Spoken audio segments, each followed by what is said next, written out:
দুর্নীতি, স্বজনপ্রীতি, দেশ থেকে টাকা বিদেশে পাচার করে খেলে হালাল রিজিক হয় না।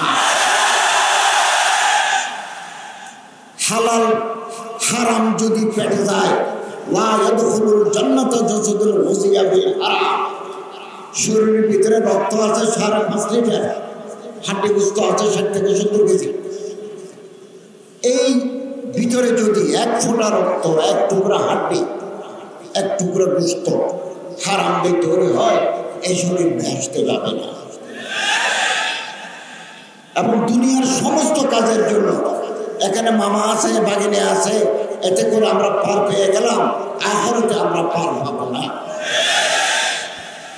ফায়সালাকুম আমালিকুম, আল্লাহর দরবারে প্রতিটি কাজের জন্য হিসাব দিতে হবে। একথা যেন আমরা ভুলে না যাই, ভুলে না যাই। সুদ খাই, ঘুষ খাই, দুর্নীতি করি, সাদাবাজি করি, টেন্ডারবাজি করি, টাকা রোজগার করলাম, এই টাকা দিয়ে হজে গেলাম, এই হজ আল্লাহর দরবারে কবুল নাই। লোকে দেখবে হাজি সাহেব, আল্লাহর দরবারে হাজি নাই। কনজুল উম্মাহর একটা হাদিসের কিতাব, কোন মানুষ যদি হারাম টাকা দিয়ে হজ করে,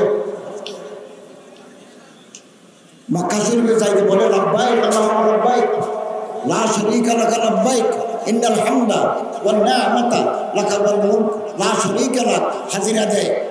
ক্বালা মালাকুন ফিস সামা, আসমানে যত ফেরেশতা আছে একসাথে ডাক মারে, লা লাব্বাইক লা সা'আ। তোমার হাজিরা কবুল নাই, তোমার জন্য কোন সুসংবাদ নাই, হজ্জুকা মারদুদুন আলাইক, আল্লাহ তোমার হজ তোমারে ফেরত দিয়েছেন। যে সমস্ত দুর্নীতিবাজ, লুটেরা, পাচারকারী জীবনের এক সময়ে এহরাম পরে হজ করতে যায়, আল্লাহর দরবারে তাদের হজ ফেরত আসবে, কবুল হবে না। এই জন্য আমাদের চেষ্টা চালাতে হবে যে যেখানে আছে হালাল রিজিক, বৈধ পন্থায় অর্জন। আলেম ওলামা মাশায়েখ সারা জীবন একথা মানুষকে বলে আসছে। সিরতের আদর্শ ওলামায়ে কেরাম সারা জীবন প্রচার করে আসছে। আলেমদের সাথে সামাজিক সম্পৃক্ততা সবচেয়ে বেশি।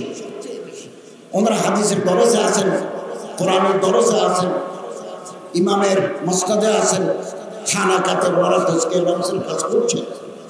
যখনই কোনো দুর্যোগ, কোনো দুর্বিপাক আসে, ওনারা জনগণের সেবার জন্য ছাপিয়ে পড়েন। কোভিড-19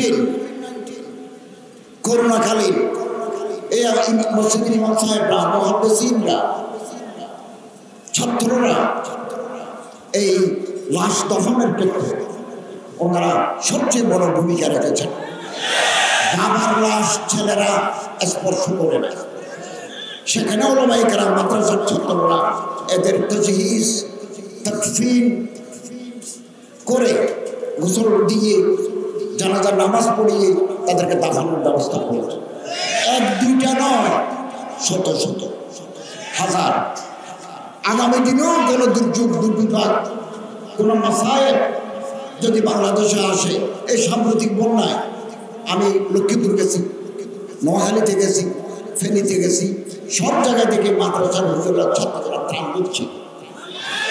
অতএব জনগণের সাথে সম্পৃক্ততা ওলামায়ে কেরামের সবচেয়ে বেশি। আর ইমাম, আইম্মা, মাশায়েখ, ওলামা, জুআমা, নুকাবা, ওরাফা, এই সমস্ত মানুষ সমাজের প্রতিনিধি। আমার নিয়ত পরিষ্কার, নিয়ত পরিচ্ছন্ন।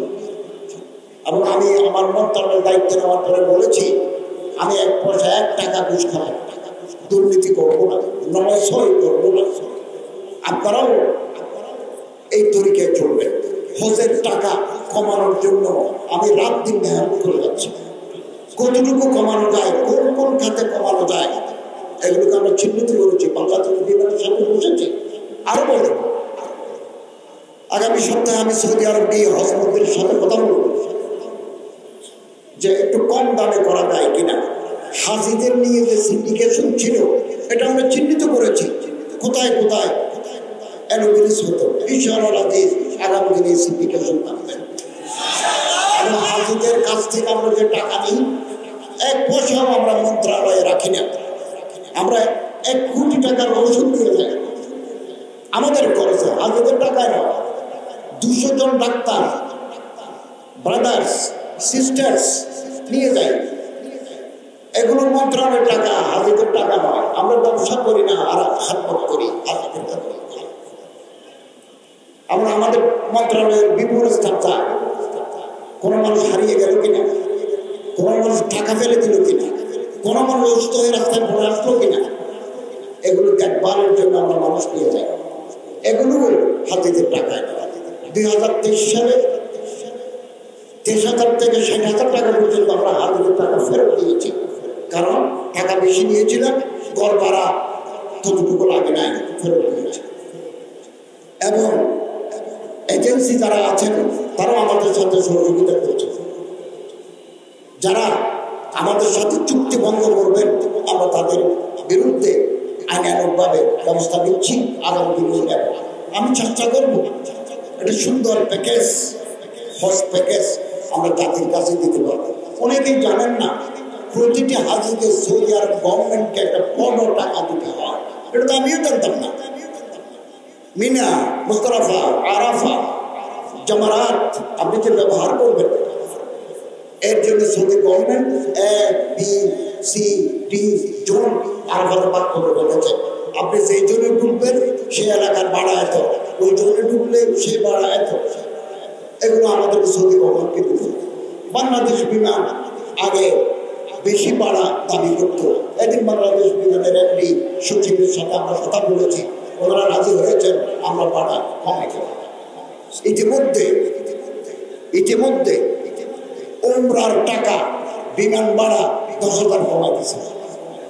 ইনশাআল্লাহ আজিজ, আমরা আশাবাদী। আমরা যে প্রকল্প নিয়ে এগোচ্ছি আমরা কামিয়াব হব। আপনাদের পরামর্শ চাই, সহযোগিতা চাই। ফেসবুকে লিখতে হবে না, ফেসবুকে লিখে আপনি ভিউয়ার বাড়াবেন বা মানুষ আমাকে খারাপ করবে, এইটুকু, এটা কোনো লাভ নাই।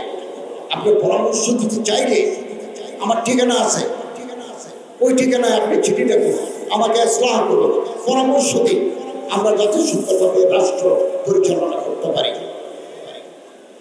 এই সিরাত সম্মেলন বহু ওলামায়ে কেরাম, হযরত মাওলানা মুহিউদ্দিন খান সাহেব, হযরত বাইতুল্লাহ খতিব সাহেব, আরো অনেক ওলামায়ে কেরাম আসছেন।